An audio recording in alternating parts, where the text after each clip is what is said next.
गोटे दिन girlfriend boyfriend को पचारा जदि मु कौ पुओ सह मैरेज करनेबी तो तुम्हें कौन कर। बॉयफ्रेंड कहला भूली जीवी। यही कथा शुणी झील रागर मुह बुलाई बसी पड़ा। पुणी पुओ कहला सबुठ बड़ कथा है तुम्हें मत भूली जीव। जेते जल्दी मु भूली जीवी सेते जल्दी तुम्हें मत भुलाई देव। पुणी झील पचारा केमिति। पुओ कहवा आरंभ कला भाव मैरेजर प्रथम दिन थी तुम्हें गोटे साइड्रे घरे थी देहरे शाढ़ी चेहरार मेकअप चारि पाखरे कैमेरा फ्लैश लाइट आ लोक भिड़े तुम्हें चाहिए भी मत देखिपारनी। तापर तुम मैरेज हो किछि दिन बीतीज आबे तुम कथा मन पड़ो सांग कांधरे मुंड रही कांदुथी। मैरेज पर तुम बिजी टाइम आरंभ हो तुम्हें स्वामी और परिवार कर्तव्य बिजी रही।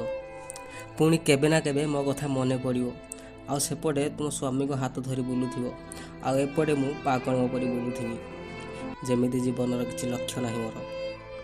आ सांग अनु बुझाऊथी केबे भल पाइब नहीं किछि लाभ नहीं भल पाइबारे बर्बाद हो जीवन। पुणी किछि वर्ष पर अचानक तुमर मो कथा मन पड़ो आ तुम्हें यह भाव भल है तुमर मैरेज मो सह है ना बोली।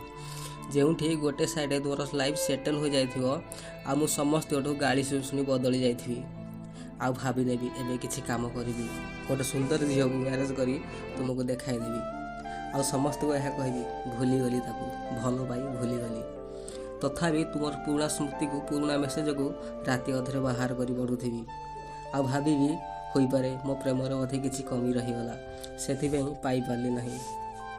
आती कहला पुओ देखला तो झील आखिर लुह आसी जाए। झील लुह भरा आखिरे पुओ को देखु थाए। झीर ओठर किसी शब्द न थाए। पुओटी एकदम चुप। 2 मिनिट दुहे चुप रहिले। किछि समय पर गर्लफ्रेंड बॉयफ्रेंड को पचारा कौन एतिक सब किसी शेष हो। पुणी बॉयफ्रेंड कहला नहीं जदि कौन सी राति तुम स्वामी सह झगड़ा हुए आउ तुम स्वामी आराम से शोथे किंतु सही राति तुम आखिरे निद आसु नथिबो आउपट साइड्रे मो स्त्री सह कौन कारण पर झगड़ा लगी तुम भली शोई नथिबी। पूरा दुनिया शोईथिबो खाली आम 2 जन छड़ा। पुणी आम आम अतीत को भाभी भाभी बहुत कांदिबा किंतु यही कथा भगवान को छड़ा कहीं जानी पारुनथिबे। बास एतिक सुनला झील पुओ को कुंठाई कांदिबा लगिला बहुत कांदिला।